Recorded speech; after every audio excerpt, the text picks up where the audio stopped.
स्वागत है दोस्तों।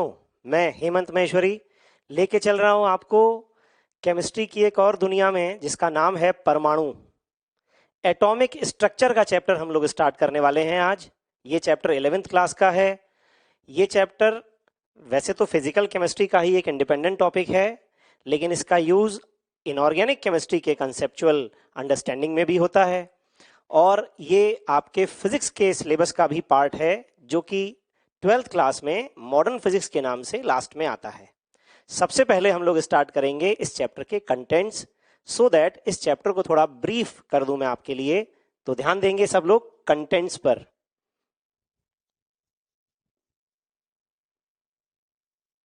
ये जो कंटेंट्स हैं बेटा, ये कंटेंट्स एनसीईआरटी पर बेस्ड तो है ही, लेकिन हमारा जो कोर्स है ये आईआईटी जेईई एडवांस के लिए है।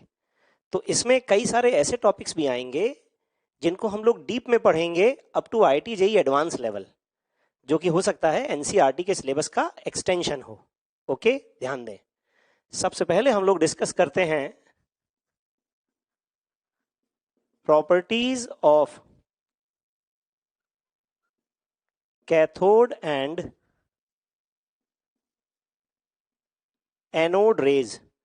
इस सेक्शन में हम लोग इलेक्ट्रॉन प्रोटॉन की डिस्कवरी के ऊपर चर्चा करेंगे। इलेक्ट्रॉन प्रोटॉन की डिस्कवरी जिन साइंटिस्ट ने की उनके ऊपर डिस्कशन करेंगे, इसकी properties. Then second point, classical atomic models.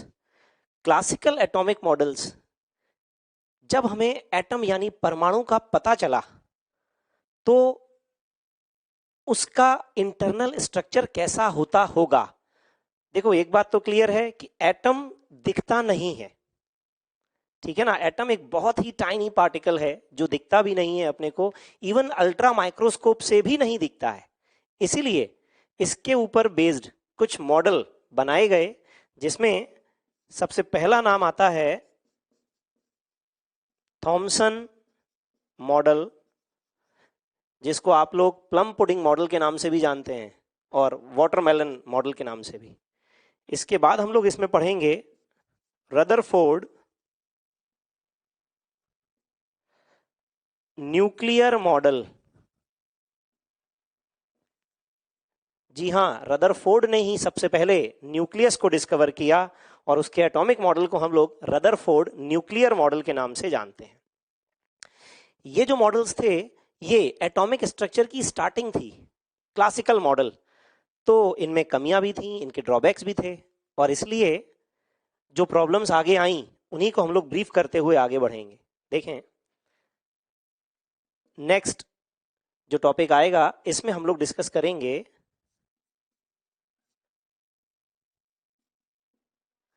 Properties of wave. आप देखेंगे ये चैप्टर वेव थ्योरी की प्रॉपर्टीज को स्टडी किए बिना पॉसिबल नहीं है,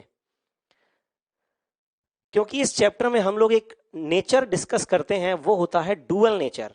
क्लासिकल फिजिक्स में मैं आपको बता दूं, पार्टिकल का नेचर अलग होता है और वेव का नेचर अलग होता है, लेकिन एटॉमिक स्ट्रक्चर की दुनिया में, जिसको हम लोग आजकल क्वांटम साइंस भी बोलते हैं, क्वांटम की दुनिया में ये नेचर एक दूसरे के साथ मिक्स्ड होते हैं, तो इनको डुअल नेचर कहा जाता है।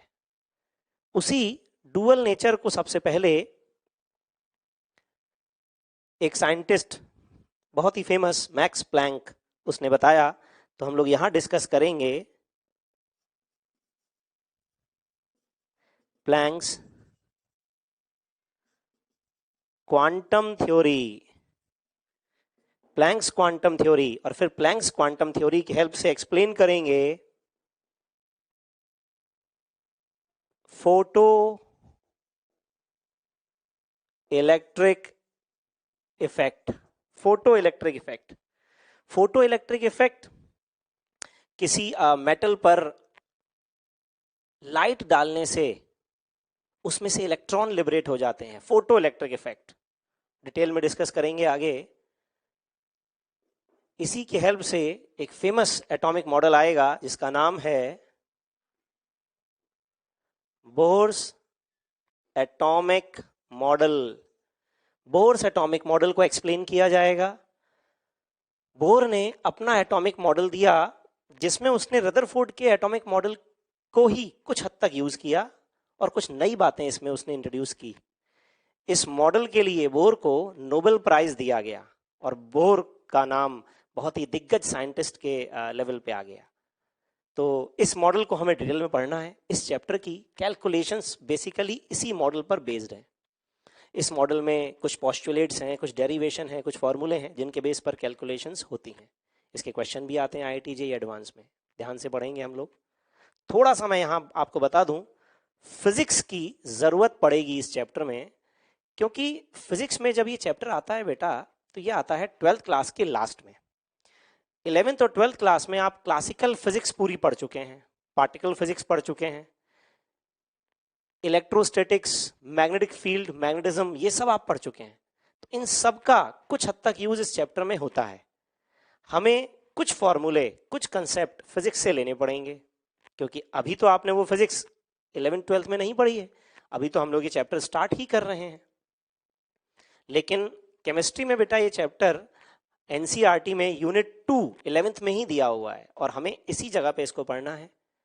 आगे इनऑर्गेनिक में इसको यूज भी करना होता है, ठीक है ना। तो थोड़ा सा हम लोग यहाँ पे ध्यान रखेंगे इस बात का। कोई भी चीज फिजिक्स की आएगी मैं उसको आपके लिए इंट्रोड्यूस करूंगा, इसलिए घबराने की कोई बात नहीं। बोर एटॉमिक मॉडल और इसके हेल्प से एक्सप्लेन करेंगे hydrogen spectrum. Hydrogen spectrum, spectrum के रहस्य को सबसे पहले बोर ने सुलझाने की कोशिश करी हमारे लिए। तो इस स्पेक्ट्रम को हम लोग समझेंगे, इसके ऊपर बेस्ड क्वेश्चंस, कैलकुलेशंस ये भी हम लोग करेंगे। देन 8th टॉपिक पर आएंगे। अब यहां से डेविएशन शुरू होगा। de Broglie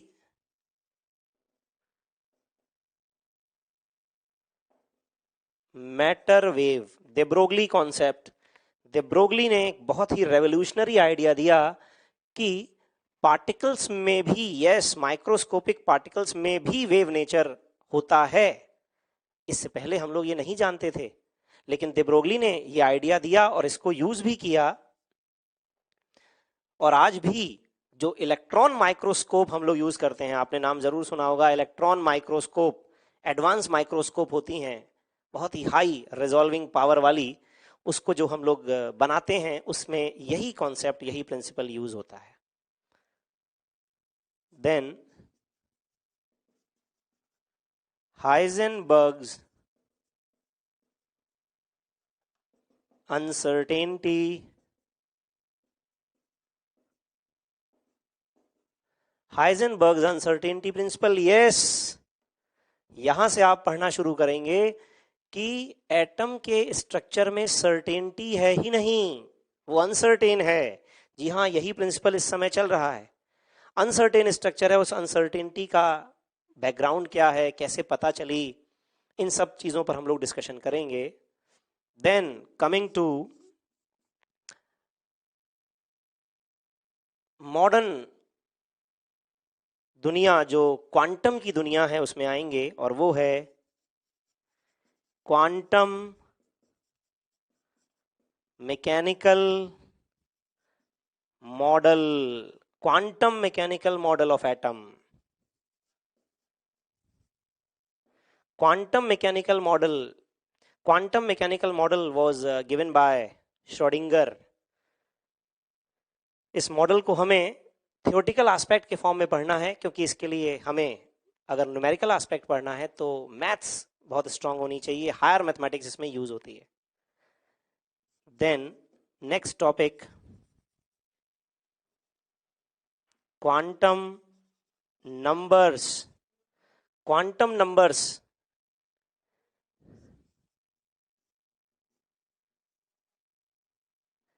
electronic configurations of atoms. जी हाँ, अब हम लोग डिस्कशन कर रहे हैं क्वांटम मैकेनिकल मॉडल में, तो एटम की स्ट्रक्चर कैसी होती है, 10th वाले टॉपिक से आगे यही चल रहा है। क्वांटम नंबर्स क्या होते हैं, इलेक्ट्रॉनिक कॉन्फ़िगरेशन ऑफ एटम क्या होते हैं। एक हिंट यहां दे देता हूं मैं आपको, किसी भी एटम में इलेक्ट्रॉन को स्पेसिफाई करने के लिए कुछ नंबर्स की जरूरत होती है, उनको क्वांटम नंबर बोलते हैं। सिंपल है, हर व्यक्ति का एक यूनिक आईडी होता है, आधार कार्ड का नंबर जो आजकल हिंदुस्तान में चल रहा है। किन्हीं भी दो व्यक्तियों का आधार कार्ड का नंबर सेम नहीं हो सकता। ऐसे ही कुछ क्वांटम नंबर्स हैं। ये जो क्वांटम नंबर्स हैं ये इलेक्ट्रॉन को स्पेसिफाई करने के लिए डेवलप किए गए हैं, ये हम लोग पढ़ेंगे। और इसके बाद electronic configuration of atom, then shapes of atomic orbitals, atomic orbitals की शेप, और इसके साथ ही हम लोग एटॉमिक स्ट्रक्चर को यहां पे खत्म करेंगे। और इसके बाद एक टॉपिक और आएगा जो इससे इंडिपेंडेंट है, and that is nuclear chemistry. Atomic structure की तो बात हो गई, अब एटम के अंदर एक और रीजन होता है जिसको हम लोग क्या बोलते हैं, न्यूक्लियस। किसने डिस्कवर किया था इसको? जी हाँ, रदरफोर्ड। थोड़ी देर पहले अभी आपको बताया था, रदरफोर्ड ने इसको डिस्कवर किया। और न्यूक्लियस की क्या प्रॉपर्टीज होती हैं, न्यूक्लियस के अंदर जो पार्टिकल्स होते हैं उनका नेचर कैसा है, क्या उनमें कोई डिसइंटीग्रेशन होता है, यस, रेडियो एक्टिविटी, इसके फंडामेंटल पॉइंट्स केमिस्ट्री के पॉइंट ऑफ व्यू से हम लोग डिस्कस करेंगे। और इसके बाद ये चैप्टर कंप्लीटली क्लोज होगा। ठीक है, तो ये बेटा इस चैप्टर के सारे कंटेंट्स हैं। आगे हम लोग इस चैप्टर को स्टार्ट करेंगे। हाँ बच्चों, तो कंटेंट्स देखो इस चैप्टर के मैंने आपको सारे बता दिए। अब हम लोग चैप्टर डिटेल में स्टार्ट करेंगे। ठीक है, सबसे पहला जो टॉपिक है इसमें हम लोग डिस्कस कर रहे हैं properties of cathode and anode rays. Properties of cathode and anode rays. See, सबसे पहले जो इस चैप्टर की जब स्टार्टिंग हुई तो सबसे पहले एक थ्योरी चलती थी बेटा इसमें जिसका नाम था Dalton's atomic theory. Dalton's atomic theory के हिसाब से एटम इंडिविजिबल है, एटम नहीं तोड़ा जा सकता है। ये बात क्लियर समझ लें, ये डाल्टन ने बताई।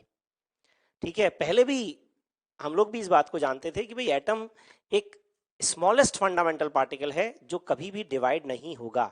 तो जो पार्टिकल डिवाइड ही नहीं होगा उसका स्ट्रक्चर क्या होगा? कुछ नहीं, वो तो पॉइंट है। पॉइंट तो बस पॉइंट होता है।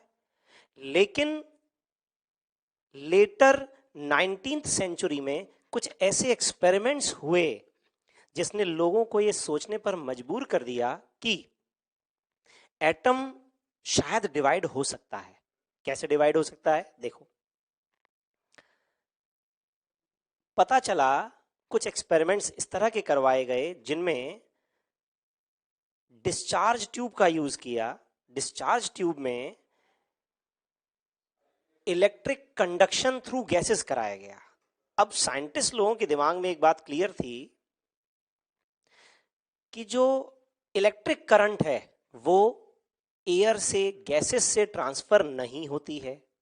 ठीक है, सभी जानते हैं अगर घर में हमारे बिजली का स्विच लगा हुआ है और हम स्विच को ऐसे ही चालू कर दें, ऑन कर दें, तो क्या उसमें से हमें करंट लगेगा? नो।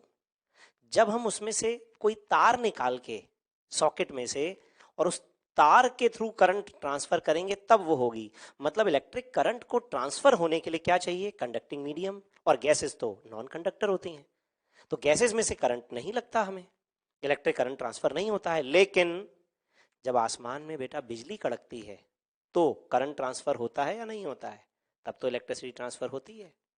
तो साइंटिस्ट लोगों के दिमाग में ये दोनों पॉइंट थे कि नॉर्मली गैसेस से करंट ट्रांसफर नहीं होता है, लेकिन लाइटनिंग के टाइम पे करंट ट्रांसफर होता है और उस इलेक्ट्रिक करंट में बहुत पावर भी होती है। तो ये सोचते हुए इसी लाइटनिंग के फिनोमिना को लेबोरेटरी में डेवलप किया गया through the discharge tube. Discharge tube में गैसेस को लेकर, ऐसी गैसेस जिनका प्रेशर बहुत ही कम रखा गया और उसमें हाई वोल्टेज पास किया गया। तो देखा गया कि गैसेस से करंट ट्रांसफर हो रहा है, और अगर गैसेस से करंट ट्रांसफर हो रहा है तो उसको स्टडी किया गया। उसको स्टडी जूलियस प्लकर ने किया, थॉमसन ने किया, गोल्डस्टाइन ने किया। इन सब साइंटिस्ट का नाम एटॉमिक स्ट्रक्चर के क्लासिकल पॉइंट्स में आता है। तो जब ये कंडक्शन देखा गया तो उस कंडक्शन के ऊपर बेस्ड कुछ पार्टिकल्स थे जिनकी प्रॉपर्टीज हम लोग यहाँ डिस्कस करेंगे। ये किस किस तरह से पार्टिकल्स थे इनको अभी मैं आपको बताऊंगा। उससे पहले मैं ये बता दूं कि ये जो पोर्शन अभी हम लोग डिस्कस कर रहे हैं ये इस चैप्टर का बेटा एकदम बहुत ही क्लासिकल पॉइंट है। इस पर आईआईटी जेईई में सवाल आते नहीं है।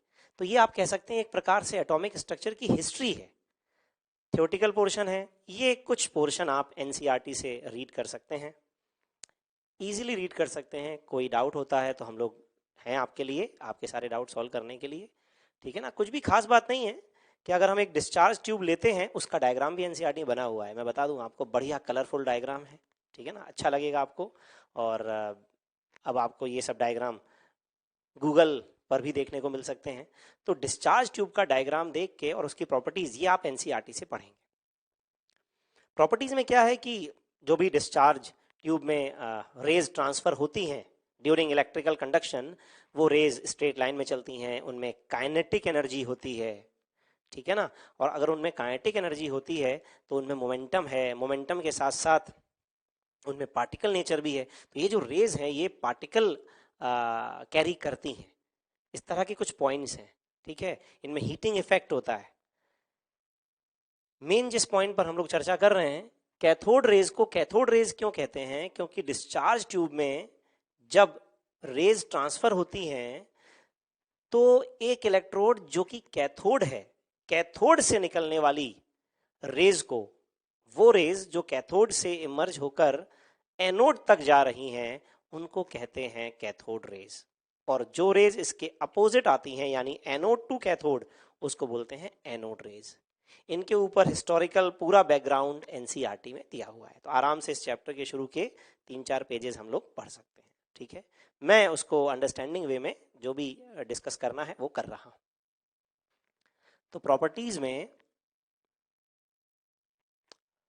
सबसे पहले first point, cathode rays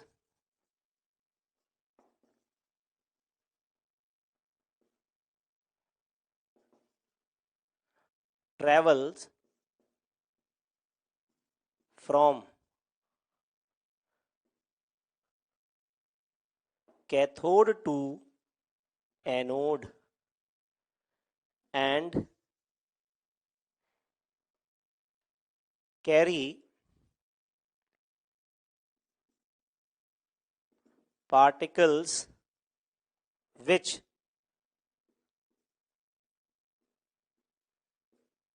deflect in external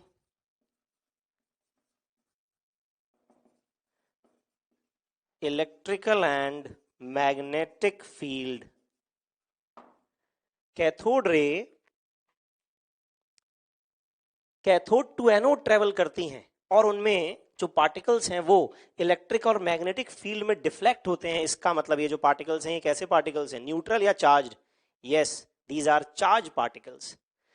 charge particles हैं और ये चार्ज पार्टिकल ऐसे हैं जो इलेक्ट्रिक फील्ड में पॉजिटिव प्लेट की तरफ डिफ्लेक्ट होते हैं। इसका मतलब ये कैसे चार्ज पार्टिकल हैं? Negatively charged particles.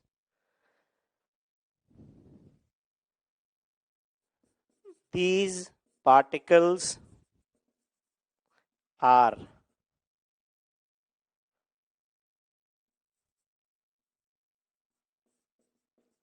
negatively charged and Thomson called them electrons। जी हाँ, थॉमसन ने ही इलेक्ट्रॉन की प्रॉपर्टीज स्टडी की, इलेक्ट्रॉन को डिस्कवर किया और इसके लिए थॉमसन को नोबेल प्राइज दिया गया। जी हाँ, इस चैप्टर का प्रोबेबली फर्स्ट नोबेल प्राइज जो थॉमसन को दिया गया। सेकंड पॉइंट, थॉमसन ने इलेक्ट्रॉन यानी इस नेगेटिवली चार्ज पार्टिकल की प्रॉपर्टीज को स्टडी किया। The fundamental property is specific charge, charge upon mass.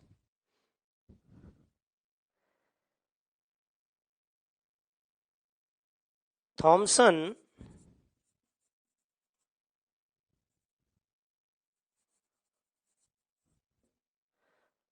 Study specific charge specific charge का मतलब मैं यहां लिख रहा हूं charge upon mass. Thomson study specific charge of electron. उसने इसके स्पेसिफिक चार्ज को स्टडी किया, कैलकुलेट किया, एक्सपेरिमेंटली भी मेजर किया। Charge upon mass of electron by the deviation और deflection of particle in electric and magnetic field. तो electric और मैग्नेटिक फील्ड की कुछ बेसिक कैलकुलेशंस हैं जो आप लोग फिजिक्स में पढ़ेंगे। आई एम श्योर वो फिजिक्स में IIT JEE के एडवांस का सिलेबस है, तो वो आप वहां पढ़ेंगे। और थॉमसन ने जो इलेक्ट्रॉन के लिए स्पेसिफिक चार्ज निकाला, यानी चार्ज Q बाय M मास यानी E बाय M, इसकी value 1.758 into 10⁻11 coulomb per kilogram. ये जो स्पेसिफिक चार्ज इलेक्ट्रॉन का थॉमसन ने निकाला, ये बहुत ही सही कैलकुलेशन थॉमसन ने करी थी। और आज भी हम लोग जो चार्ज अपॉन मास इलेक्ट्रॉन के लिए मॉडर्न टेक्निक से निकालते हैं वो यही वैल्यू आती है। ये वैल्यू एक कांस्टेंट है। कांस्टेंट होने का मतलब, कांस्टेंट होने का मतलब very important point I am discussing now, कि ये जो चार्ज अपॉन मास है इलेक्ट्रॉन के लिए ये कांस्टेंट है। कांस्टेंट होने का मतलब ये charge upon mass nature of gas taken in discharge tube पर डिपेंड नहीं करता है। कैथोड और एनोड किस मटेरियल के ले रहे हैं, आयरन के, कॉपर के, सिल्वर के, कैडमियम, जिंक, किसी भी मेटल के आप इलेक्ट्रोड बनाएं, कैथोड या anode, charge upon mass of particle of cathode ray, yes electron, इसके लिए ये इस मटेरियल पर डिपेंड नहीं करेगा। गैस डिस्चार्ज ट्यूब में कौन सी ले रहे हैं, O2 gas, N2 gas, CO2 gas, carbon monoxide, CH4, कोई भी गैस ले लें, चार्ज अपॉन मास इस पार्टिकल का इस गैस के नेचर पे भी डिपेंड नहीं करता है। ये सबसे पहले थॉमसन ने पता लगाया। इसके कॉन्ट्राडिक्टरी जो एनोड रेज होती हैं, ठीक है, यही जो पॉइंट है इसी को आप लोग आगे रिपीट भी करेंगे। For anode rays travel from anode to cathode and carry particles which deflect in external electric and magnetic field, लेकिन इस पर पॉजिटिव चार्ज होता है। और ये हमें पता चलता है कि जब हम एनोड रे के एक्सपेरिमेंट में एक्सटर्नल इलेक्ट्रिक फील्ड लगाते हैं तो एनोड रे के पार्टिकल्स नेगेटिव प्लेट की तरफ डिफ्लेक्ट होते हैं, वो नेगेटिव प्लेट की तरफ खिंच जाते हैं। और इससे हमें पता चलता है कि ये पॉजिटिवली चार्ज पार्टिकल से बनी है। लेकिन डिफरेंस की बात यह है कि एनोड के पार्टिकल्स के लिए स्पेसिफिक चार्ज गैस के नेचर पे डिपेंड करता है। जो गैस आप डिस्चार्ज ट्यूब में ले रहे हैं उसके नेचर पे डिपेंड करता है। ये वाला पॉइंट इलेक्ट्रॉन से डिफरेंट है। एनोड रे की डिस्कवरी या एनोड रे की प्रॉपर्टीज को स्टडी किया गोल्डस्टाइन ने ही ये सारी बातें एनोड रे के लिए पता लगाई और उसने एनोड रे की प्रॉपर्टीज को भी स्टडी किया, जो हम लोग अभी मैं इसको आपको समझाता हूं कि स्पेसिफिक चार्ज एनोड रे का और कैथोड रे का डिफरेंट क्यों होता है, जो आपको अभी समझ में आएगा इसके बाद। हाँ बच्चों, मैं आपको बता रहा हूं कि स्पेसिफिक चार्ज कैथोड रे के लिए कांस्टेंट होता है, लेकिन एनोड रे के पार्टिकल के लिए ये स्पेसिफिक चार्ज कांस्टेंट नहीं होता है। ये गैस के नेचर पे डिपेंड करता है। कैसे डिपेंड करता है? मान लिया कैथोड रे में हमने गैस ले ली जो कि एक्स गैस है, एक्स गैस। जब ये गैस आयोनाइज होगी तो पार्टिकल्स बनेंगे एक्स प्लस और इसमें से निकलेगा इलेक्ट्रॉन। ये आप आज जानते हैं। तो ये जो एक्स है इसके पार्टिकल्स बेटा बनाएंगे एनोड रे, और ये जो इलेक्ट्रॉन्स हैं इसके पार्टिकल्स क्या बनाते हैं? Cathode ray. अब आपने मान लो गैस ले ली O2, तो ये बन जाएगा O2 प्लस। अगर गैस ले ली CO तो ये CO प्लस। अगर गैस ले ली N2 तो ये N2 प्लस। और अगर गैस ले ली एटॉमिक हाइड्रोजन तो ये H प्लस इलेक्ट्रॉन। तो आप देख सकते हैं कि कैथोड रे के पार्टिकल कांस्टेंट है, कोई भी गैस ले लो क्योंकि वो तो इलेक्ट्रॉन है। लेकिन क्या एनोड रे के पार्टिकल कांस्टेंट है? अलग अलग गैस के ऊपर बेस्ड इनका मास अलग अलग है, डिफरेंट है। और इसीलिए आपको बताया गया कि एनोड रे के लिए चार्ज अपॉन मास डिफरेंट होता है। और क्या आप यहां पे सोच के बता सकते हैं कि किसका चार्ज अपॉन मास का मैग्नीट्यूड एनोड रे के पार्टिकल में सबसे ज्यादा होगा? ऑब्वियसली चार्ज अगर हम देखें तो सबका सेम है, +1 यूनिट। जिसका मास सबसे कम होगा उसका चार्ज अपॉन मास सबसे ज्यादा होगा। और ये मैक्सिमम चार्ज अपॉन मास वैल्यू, मैक्सिमम चार्ज अपॉन मास वैल्यू, ये आई बेटा एटॉमिक हाइड्रोजन के पार्टिकल के लिए यानी H प्लस के लिए, क्योंकि इसका मास सबसे कम है। और गोल्डस्टाइन ने इसी पार्टिकल को नाम दिया प्रोटॉन। प्रोटॉन क्योंकि ये प्रोटियम का चार्ज पार्टिकल है। प्रोटॉन, प्रोटियम क्या? हाइड्रोजन। हाइड्रोजन के इस एटम को प्रोटियम बोलते हैं और इसलिए इसके पार्टिकल को क्या नाम दिया गया? प्रोटॉन।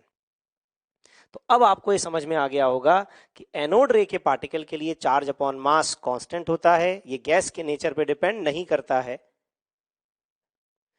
कैथोड रे के पार्टिकल के लिए चार्ज अपॉन मास कांस्टेंट होता है, ये गैस के नेचर पे डिपेंड नहीं करता है। लेकिन एनोड रे के पार्टिकल के लिए ये वेरिएबल होता है, गैस के नेचर पे डिपेंड करता है, और ये मैक्सिमम होता है H प्लस के लिए। क्लियर है बच्चों? इसके बाद अल्फा पार्टिकल को यूज करके जेम्स चैडविक ने न्यूट्रॉन को डिस्कवर किया। ये 2-3 फंडामेंटल पार्टिकल और इसके अलावा कुछ और पार्टिकल भी डिस्कवर किए गए, जैसे अल्फा पार्टिकल है, पॉजिट्रॉन है, ठीक है ना। इनकी प्रॉपर्टीज के बारे में मैं थोड़ा सा आपको इनकी चार्ज और मास की प्रॉपर्टीज अभी एक्सप्लेन कर रहा हूं। यस बच्चों, कुछ फंडामेंटल पार्टिकल्स हैं, इलेक्ट्रॉन, प्रोटॉन, न्यूट्रॉन, उनका चार्ज, मास और चार्ज अपॉन मास रेशो क्या होता है ये देखें। इलेक्ट्रॉन, इसका सिंबल है E, 0 -1। चार्ज हम सभी जानते हैं -1.602 × 10⁻19 कूलम, और इसको सिंबलाइज किससे करते हैं? सिंपल E से। It is unit charge. Mass 1/1836 AMU, और अगर किलोग्राम में बात करेंगे तो 9.108 10⁻31 kilogram. And the charge upon mass ratio का मैग्नीट्यूड 1836 होगा। याद रहे ये चार्ज अपॉन मास रेशो हम न्यूमेरिकल कैलकुलेट नहीं कर रहे हैं, we are calculating these values just for our comparison. इसके बाद बेटा प्रोटॉन, प्रोटॉन का सिंबल है H प्लस, P11। चार्ज इसका इलेक्ट्रॉन का अपोजिट है और मैग्नीट्यूड में सेम है, 1.602 × 10⁻19 कूलम और प्लस E, और इसका जो मास है 1.00727 AMU, जिसको अप्रोक्सीमेटली हम लोग क्या लिख देते हैं? 1 AMU, कैलकुलेशन पर्पस के लिए।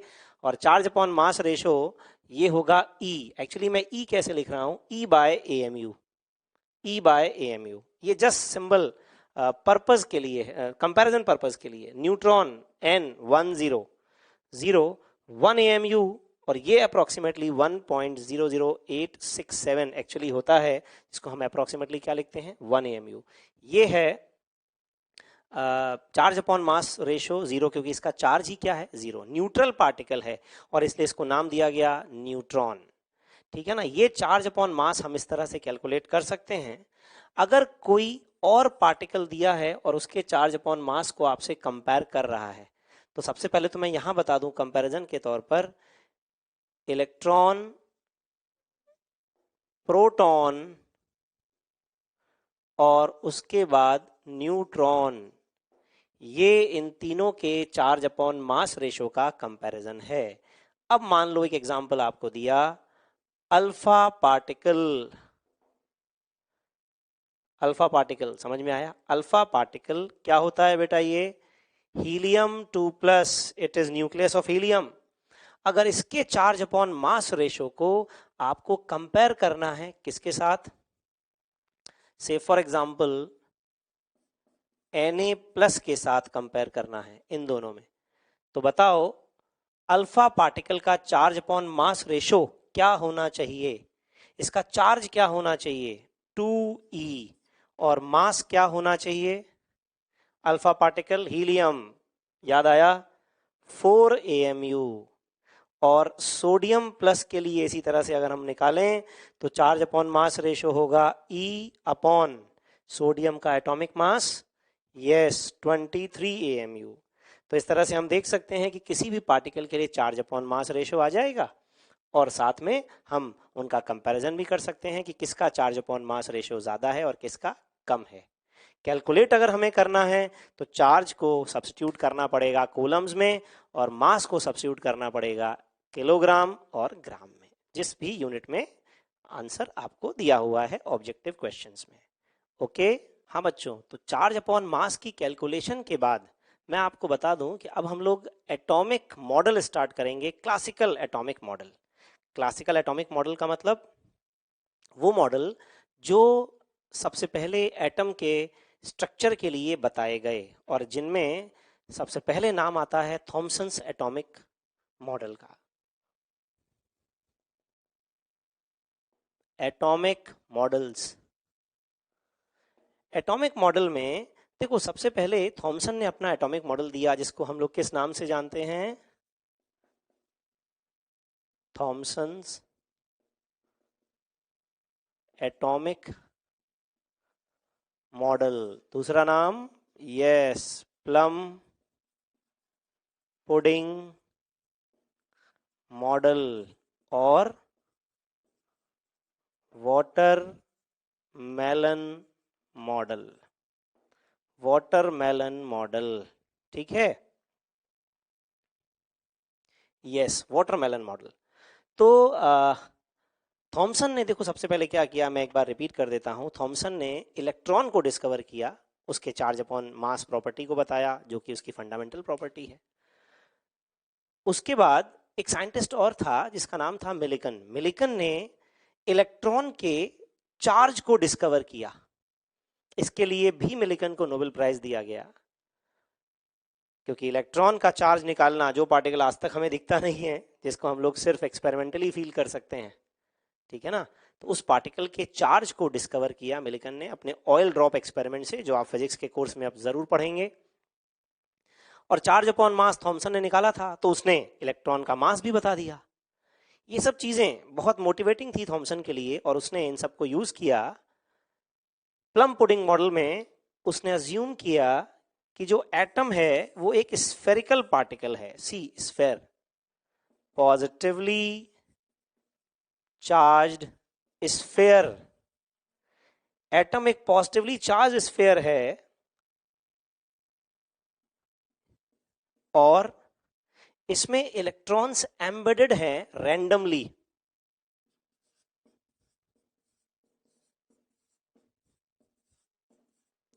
रैंडमली एम्बेडेड इलेक्ट्रॉन्स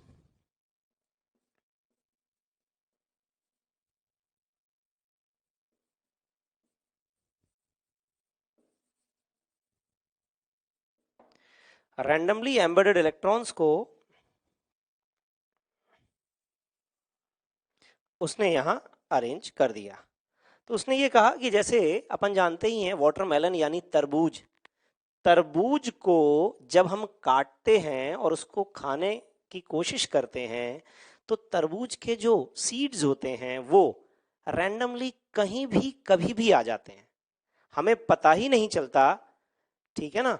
तो इसलिए इस मॉडल को प्लम पुडिंग मॉडल भी कहते हैं, क्योंकि थॉमसन ने इसने बताया कि ये पॉजिटिवली चार्ज स्फीयर है एक तरबूज की तरह, जिसमें इलेक्ट्रॉन रैंडमली डिस्ट्रीब्यूटेड हैं, कहीं भी हो सकते हैं।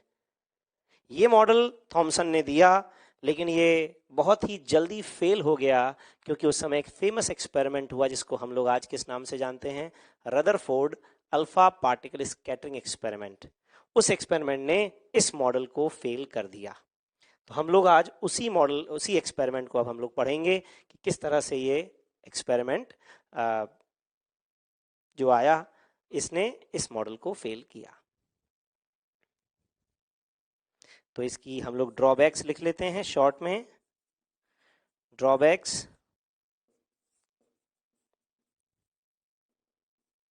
it cannot explain the outcomes of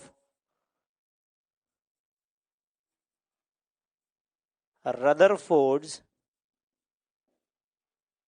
alpha particle scattering experiment। Rutherford alpha particle scattering experiment के आउटकम्स ये नहीं बता पाया, और it can not explain hydrogen spectrum. Hydrogen spectrum को भी ये मॉडल एक्सप्लेन नहीं कर पाया। तो आप जानते भी हैं कि आज की डेट में भी थोड़ा बहुत एटॉमिक स्ट्रक्चर के बारे में या एटॉमिक मॉडल के बारे में हम लोग अगर सोचें तो हम लोग जानते हैं कि उसमें एक न्यूक्लियस होता है और वो सारी चीज़ें जो कि इस मॉडल में मिसिंग थी। तो ये एक फेल मॉडल था, लेकिन हाँ, थॉमसन को हमें ये बात के लिए तो क्रेडिट देना ही पड़ेगा कि उसने इलेक्ट्रॉन की प्रॉपर्टीज़ को बताया, इलेक्ट्रॉन को डिस्कवर किया। इसके बाद हम लोग चलेंगे अल्फा पार्टिकल स्कैटरिंग एक्सपेरिमेंट में। Rutherford's alpha particle scattering experiment. Rutherford's alpha particle scattering experiment, Rutherford और उसके कलीग्स ने ये एक्सपेरिमेंट करवाया अल्फा पार्टिकल के हेल्प से। उसने क्या किया, अल्फा पार्टिकल की बीम को गोल्ड फॉइल से पास करवाया। वैसे तो कई सारी फॉइल से पास करवाया, लेकिन जो मोस्ट कंसिस्टेंट रिजल्ट मिले वो मिले बेटा गोल्ड फॉइल से, ठीक है। तो एक्सपेरिमेंट कुछ इस प्रकार का था कि पोलोनियम से जो अल्फा पार्टिकल निकल रहे थे उनको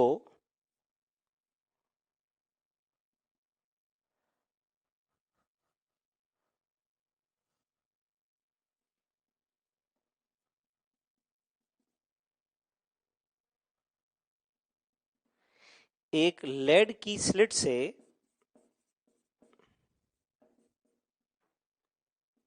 पास करके और गोल्ड फॉइल पर पास किया, और पास करने के बाद गोल्ड फॉइल के अराउंड इसका रिफ्लेक्शन देखा गया कि अल्फा पार्टिकल जब गोल्ड फॉइल से पास होते हैं, एयू फॉइल, तो उनका नेचर क्या होता है। तो गोल्ड फॉइल से पास होने के बाद ये पार्टिकल स्ट्रेट लाइन में भी जा सकते हैं, ये पार्टिकल इधर डिफ्लेक्ट हो जाते हैं और कुछ पार्टिकल इधर भी डिफ्लेक्ट हो जाते हैं। सबसे पहले यहां हम लोग चर्चा करें कि गोल्ड फॉइल से कंसिस्टेंट रिजल्ट क्यों आए। क्योंकि बेटा गोल्ड फॉइल में, गोल्ड एक ऐसा मटेरियल है जिसके अंदर डेंसिटी बहुत ज्यादा होती है। तो गोल्ड फॉइल में गोल्ड पार्टिकल्स क्लोजली पैक्ड हैं, डेंसिटी ज्यादा है, इसलिए पार्टिकल को, अल्फा पार्टिकल को इसमें से पास होना ही पड़ेगा। तो सबके साथ सेम टाइप का बिहेवियर वो फॉलो करेंगे। दूसरा, गोल्ड फॉइल का यूज इसलिए भी किया कि ये बहुत ही थिन फॉइल के फॉर्म में कन्वर्ट किया जा सकता है, मैलिबिलिटी ज़्यादा होती है, ये 1 to 1.5 माइक्रोन के टाइप की थिकनेस की फॉइल होती है। अल्फा पार्टिकल के अलावा और भी पार्टिकल यूज किए गए, लेकिन अल्फा पार्टिकल से भी कंसिस्टेंसी अच्छी आई, क्योंकि अल्फा पार्टिकल बॉम्बार्डिंग पार्टिकल्स में थोड़े हैवी पार्टिकल्स हैं। ठीक है ना, कोई भी इनको आसानी से डिफ्लेक्ट नहीं कर सकता। अगर इनका डिफ्लेक्शन हो रहा है तो जरूर वहां पे कोई ना कोई स्ट्रॉन्ग रिपल्सिव फोर्स है। तो इस एक्सपेरिमेंट के ऑब्जर्वेशंस क्या क्या थे?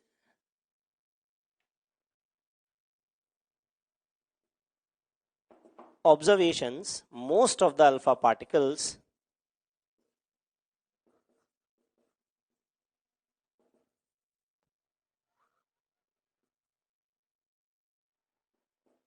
went straight. Most of the alpha particles went straight as if atom is empty.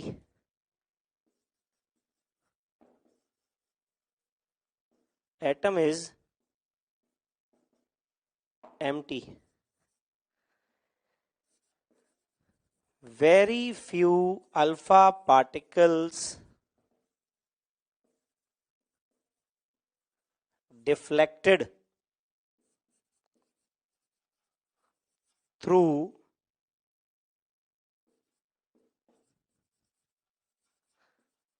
small angles.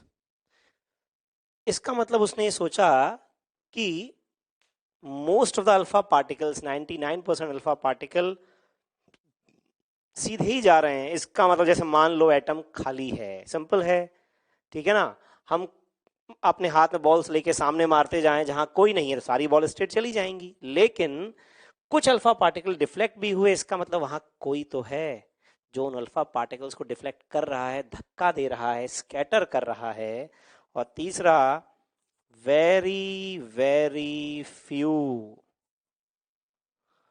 ठीक है ना, 1 in a million,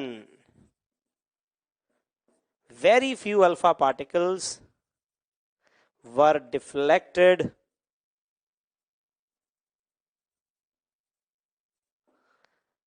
through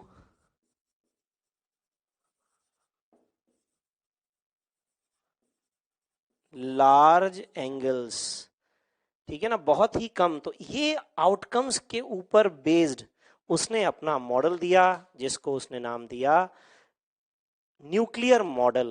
तो उसी को अब हम लोग डिस्कस करेंगे इसके बाद। ठीक है, आप लोग ये बेटा वीडियो पॉज करके नोट कर लो। Rutherford's nuclear model. Nuclear model में रदरफोर्ड ने न्यूक्लियस को इंट्रोड्यूस किया। Main postulates of the model are, ठीक है ना, ये पॉस्टुलेट्स क्या क्या थे?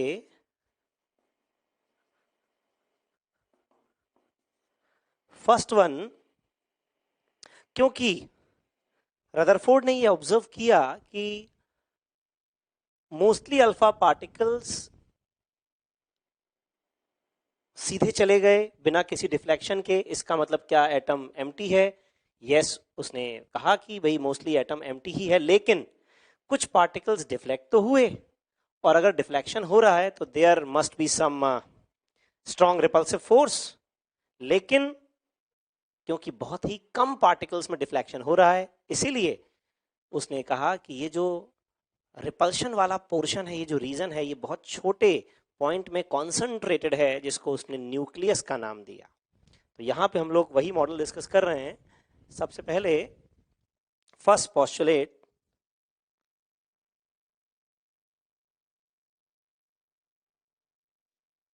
Total positive charge and the mass of atom is concentrated in a very small region around the nucleus, around the very small region present at the center of atom. Rutherford named that region nucleus, Rutherford ने उस reason को nucleus का नाम दिया। अच्छा, ये centre पर ही क्यों होगा? सिमेट्री, ठीक है ना। किसी भी पर्टिकुलर एंगल पर डिफ्लेक्ट होने वाले पार्टिकल्स का नंबर डायरेक्शन से इंडिपेंडेंट था, और इसीलिए ये कहा गया कि अगर ये पॉजिटिव चार्ज वाला रीजन, जिसको रदरफोर्ड ने न्यूक्लियस नाम दिया, ये सेंटर पर होता है, तो जो डिफ्लेक्शन होंगे वो सिमेट्रिकल होंगे, जो कि एक्सपेरिमेंट में थे। ठीक है ना। एक एटम का एक रीजन बना के मैं आपको ये शो करता हूं। ये मान लिया एक एटम है और न्यूक्लियस यहां पे है, तो कई सारे पार्टिकल स्ट्रेट चले जाएंगे, जैसे ये जा रहे हैं, देखो। अब इसी सेम डिस्टेंस पर अगर पार्टिकल्स यहां ऊपर और नीचे दोनों जगह आ रहे हैं, तो देखो दोनों स्ट्रेट ही जाएंगे।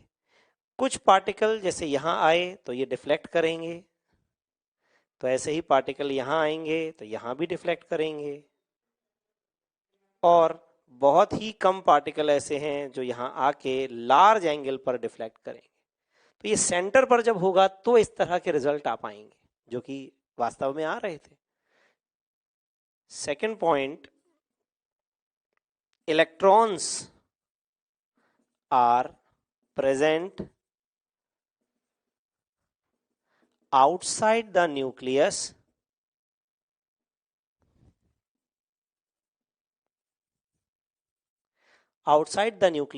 but they are not at rest। Electron nucleus के बाहर तो हैं, लेकिन वो रेस्ट पर नहीं है, क्योंकि अगर वो रेस्ट पर होंगे, या सिंपल सोचें कि न्यूक्लियस तो पॉजिटिव चार्ज है और इलेक्ट्रॉन नेगेटिव चार्ज। अब आप पॉजिटिव चार्ज से कुछ दूर पर नेगेटिव चार्ज रख दो तो सरवाइव कैसे करेगा? वो पॉजिटिव चार्ज नेगेटिव चार्ज को अपनी तरफ खींच लेगा, या खुद नेगेटिव चार्ज की तरफ चला जाएगा, और वो दोनों मिल जाएंगे। लेकिन एटम में इलेक्ट्रॉन और न्यूक्लियस ये तो अलग अलग जगह होते हैं, मिलते तो है नहीं। इसीलिए उसने कहा कि ये रेस्ट पर नहीं है। Electrons are present outside the nucleus but they are not at rest. Electrons are revolving around the nucleus in a circular path। Circular path पर ये जो इलेक्ट्रॉन्स हैं ये रिवॉल्व करेंगे, और सर्कुलर पाथ में रिवोल्यूशन करने के लिए बेटा एक फोर्स की जरूरत होती है, जिसको हम लोग बोलते हैं फिजिक्स में, मैंने कहा था थोड़ी फिजिक्स हमें यहां यूज करनी पड़ेगी, फिजिक्स बोलते हैं सेंट्रीपिटल फोर्स। तो यहां पे अगर इलेक्ट्रॉन को रदरफोर्ड ये मान लेता है कि न्यूक्लियस के चारों तरफ वो रेवोल्यूशन कर रहे हैं सर्कुलर पाथ में, तो इसके लिए एक सेंट्रीपिटल फोर्स चाहिए जो अलोंग द सेंटर लगता है। तो इलेक्ट्रॉन पर भी एक फोर्स चाहिए जो अलोंग द सेंटर लग रहा हो। तो वहां पे एग्जिस्टिंग कोई भी फोर्स जो सेंटर के अलोंग लग रहा है वो सेंट्रीपिटल फोर्स में कन्वर्ट हो जाता है। तो रदरफोर्ड ने ये माना कि इलेक्ट्रॉन्स के ऊपर जो न्यूक्लियस का अट्रैक्शन फोर्स लग रहा है, कूलम्बिक अट्रैक्शन फोर्स, वो सर्कुलर पाथ में घूमने के लिए नेसेसरी सेंट्रीपिटल फोर्स में कन्वर्ट हो जाएगा। तो अगर इलेक्ट्रॉन न्यूक्लियस के चारों तरफ घूमता है, सर्कुलर पाथ में चक्कर लगाता है, तो उस पर वो अट्रैक्शन लगेगा ही नहीं, क्योंकि वो किस में कन्वर्ट हो गया? यस, सेंट्रीपिटल फोर्स में। और इसीलिए ये अब रदरफोर्ड बता सकते हैं कि ये जो इलेक्ट्रॉन्स हैं ये न्यूक्लियस के अराउंड स्टेबल रह सकते हैं। तो इसके लिए centripetal force mv² bye are, और ये जो फोर्स है ये किसके बराबर होगा? mv² upon R is equal to k। Q1 Q2 upon R square, this is the formula of coulombic force. तो न्यूक्लियस के बीच में और इलेक्ट्रॉन के बीच में जो अट्रैक्शन फोर्स है उसको सेंट्रीपिटल फोर्स में कन्वर्ट कर दिया।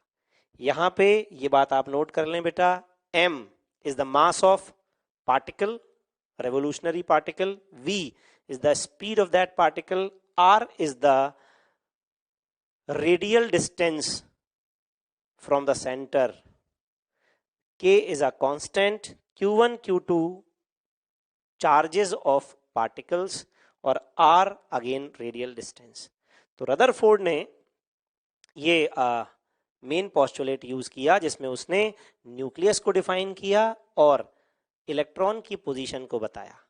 उसने कहा कि इलेक्ट्रॉन जिस सर्कुलर पाथ में मूव कर रहा है उसको ऑर्बिट कहेंगे, तो इलेक्ट्रॉन के ऑर्बिट को भी उसने बताया। ठीक है बेटा, तो ये तो हो गया रदरफोर्ड मॉडल का बेसिक डिस्कशन। रदरफोर्ड ने एक और बात बताई अपनी कैलकुलेशन से, using calculations in Rutherford's model. Rutherford model में कैलकुलेशन से उसने ये भी बताया radius of nucleus R, see this is capital R, इससे पहले हम लोगों ने स्मॉल आर लिखा था।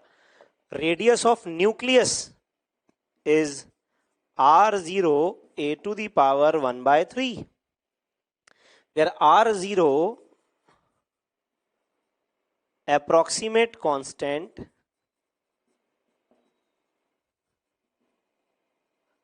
जिसकी वैल्यू 1.2 FM से 1.4 FM तक, FM यानी फेम्टोमीटर, यस 10⁻⁻15 मीटर यहां तक जाती है।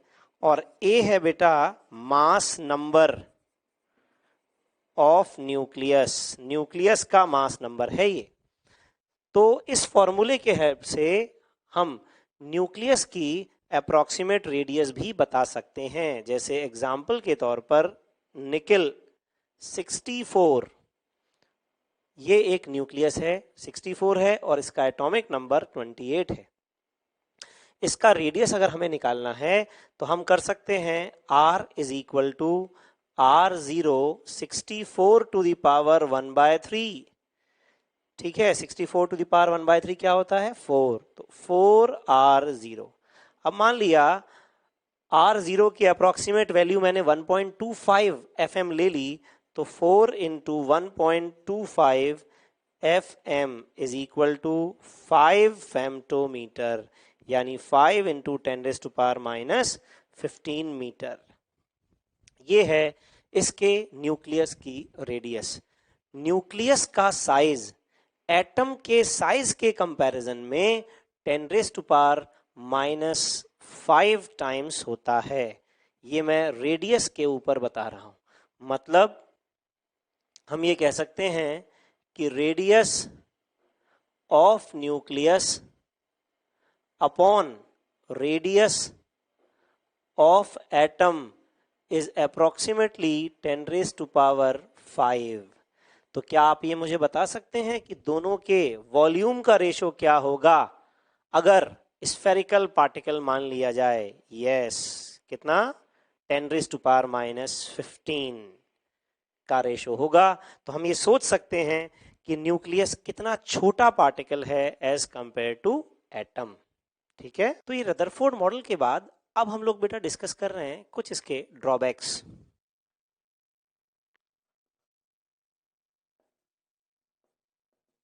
Drawbacks of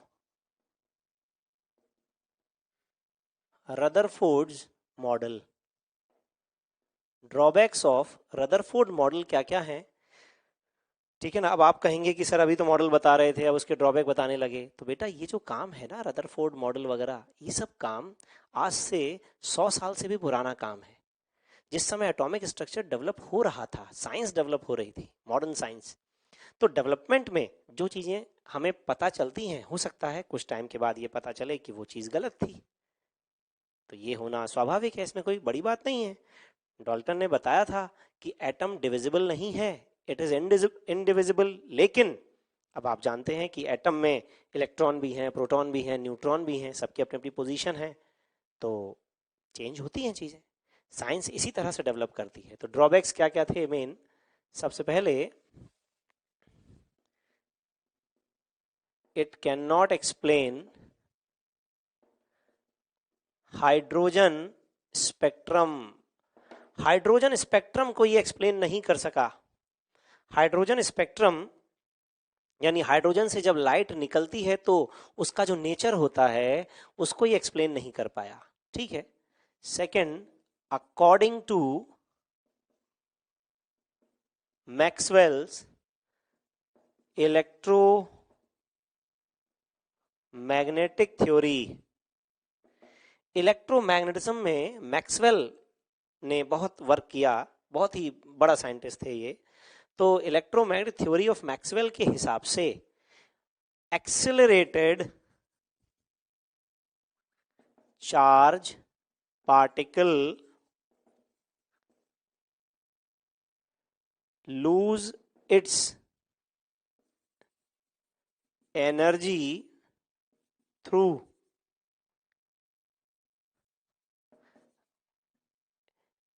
electromagnetic radiation. कोई भी चार्ज पार्टिकल जो एक्सेलरेटेड है वो इलेक्ट्रोमैग्नेटिक रेडिएशंस के फॉर्म में अपनी एनर्जी लूज करता है। तो क्या रदरफोर्ड मॉडल में भी चार्ज पार्टिकल एक्सेलरेटेड है? यस, बिल्कुल है। कैसे एक्सेलरेटेड है आप ध्यान से देखें। ये मैंने एक एटम को बनाया और ये उसका न्यूक्लियस। इलेक्ट्रॉन मान लो इधर जा रहा है।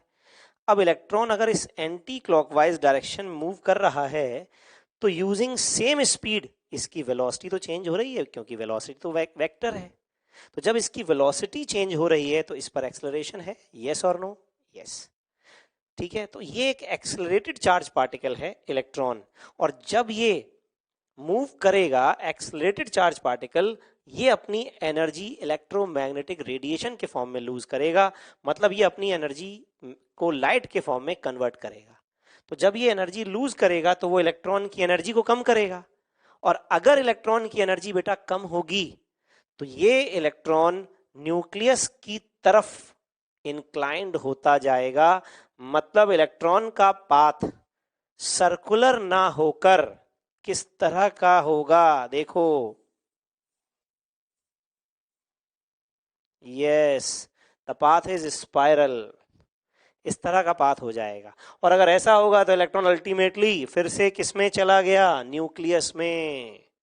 न्यूक्लियस में चला गया तो अल्टीमेटली न्यूक्लियस और इलेक्ट्रॉन कनेक्ट हो गए, अटैच हो गए, जबकि एटम में ऐसा नहीं होता है।